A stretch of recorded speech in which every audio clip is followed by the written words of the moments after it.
എൻ്റെ ഏറ്റവും ചെറിയ വലിയൊരുത്തന് നിങ്ങൾ ചെയ്തെടുത്തോളം എല്ലാം എനിക്കാകുന്നു.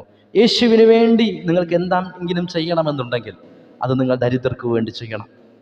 യേശുവിന് വേണ്ടി നിങ്ങൾക്ക് എന്തെങ്കിലും ചെയ്യണമെന്നുണ്ടെങ്കിൽ അത് നിങ്ങൾ നീതി നിഷേധിക്കപ്പെട്ടവർക്ക് വേണ്ടി ചെയ്യണം.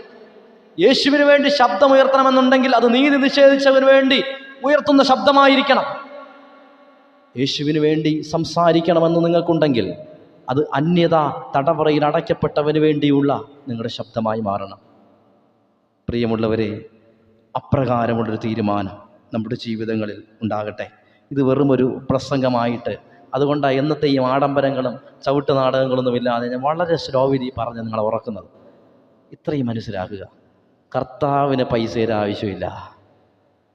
കർത്താവ് നിങ്ങളുടെ മുൻപിൽ വരുമ്പോൾ, കർത്താവ് ആഗ്രഹിക്കുന്ന അവൻ്റെ ദാസന്മാർ, അവൻ്റെ മക്കൾ നിങ്ങളുടെ മുൻപിൽ വരുമ്പോൾ, എല്ലാവരും അവൻ്റെ മക്കളാണ്. അവന് ജാതി മത വർണ്ണ വർഗ വ്യത്യാസങ്ങളില്ല.